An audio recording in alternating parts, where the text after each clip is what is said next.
নমস্কার বন্ধুরা, স্বাগত জানাই আমার চ্যানেলে।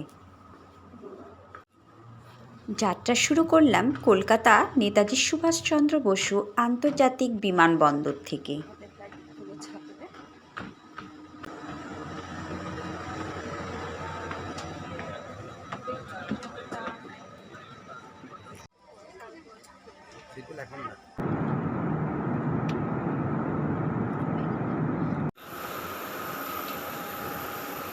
চলে এসেছি গুয়াহাটি লোকপ্রিয় গোপীনাথ বরদলৈ আন্তর্জাতিক বিমানবন্দরে।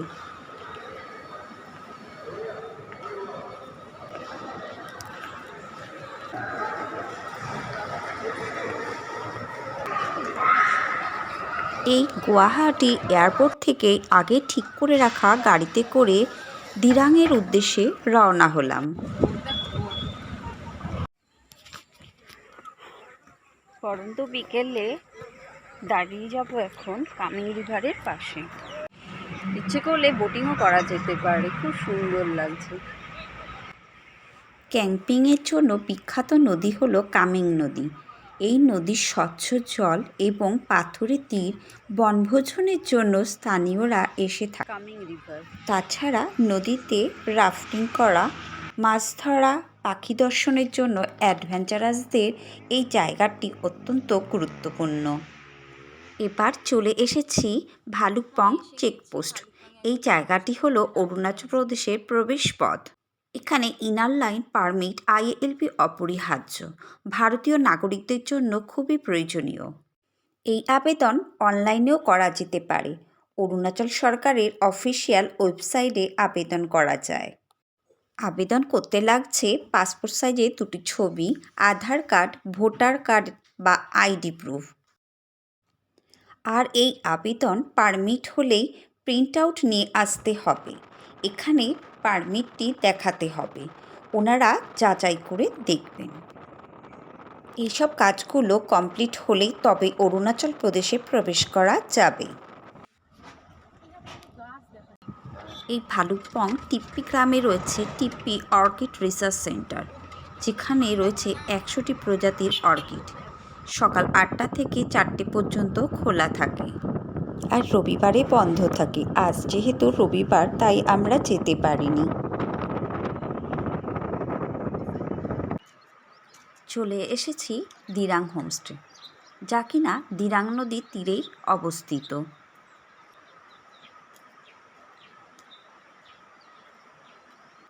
উদীয়মান সূর্যের দেশ অরুণাচল প্রদেশ, যেখানে সূর্যের কিরণ প্রথম এসে পড়ে।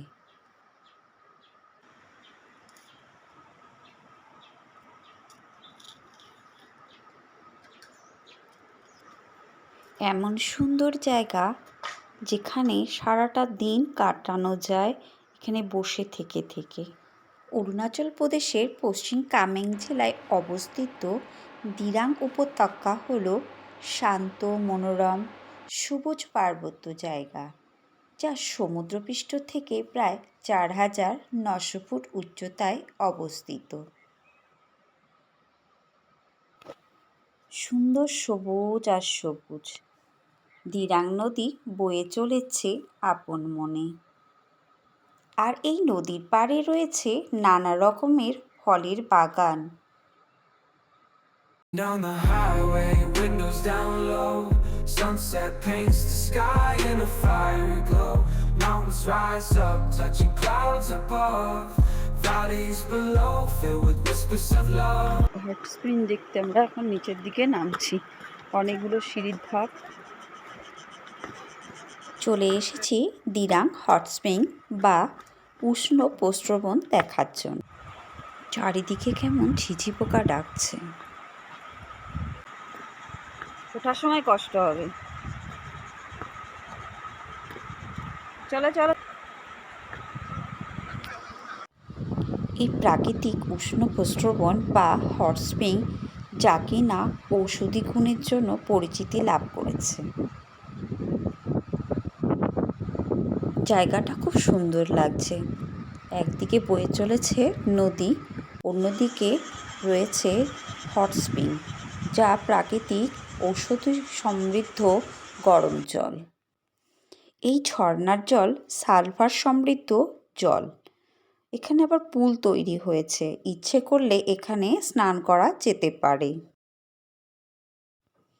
সকাল থেকে বিকেল পর্যন্ত এখানে খোলা থাকে।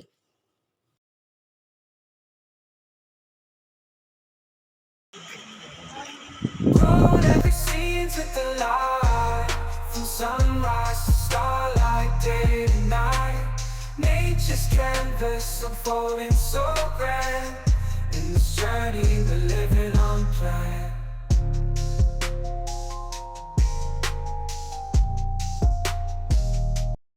হ্যাঁ, এই জায়গাটি হচ্ছে দিরাং বৈশাখী।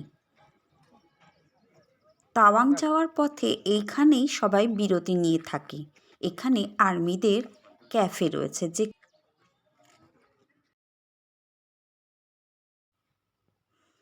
এই জায়গাটি খুব সুন্দর, মনোরম, শান্ত আর কুয়াশাবৃত এই জায়গা। মাত্র 12টি পরিবারের বসবাস রয়েছে এখানে। এখান থেকে ঠান্ডার অনুভবটা বেশি হয়।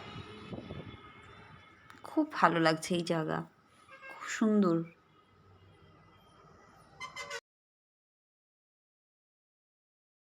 Cruising down the highway, windows down low. Sunset paints the sky in a fiery glow. Mountains rise up, touching এবার clouds চলে above. এসেছি সিলাপাস, সিলাপাসের গেট।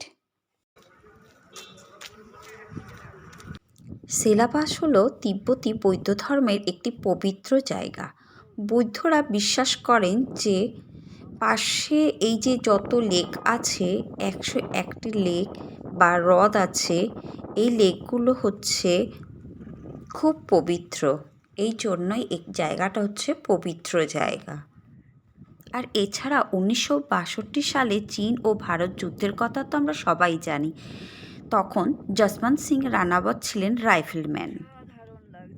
আর এই দুর্গম পরিস্থিতিতে 72 ঘন্টা টানা তিনি যুদ্ধ করেছিলেন।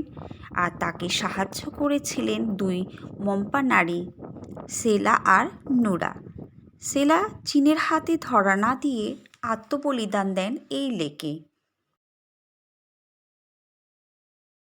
Cruising down the highway, windows down low. Sunset paints the sky in a fiery glow. কেমন লাগলো আমার এই ভিডিওটি? ভালো লাগলে লাইক, কমেন্ট, শেয়ার আর সাবস্ক্রাইব করতে ভুলবেন না যেন।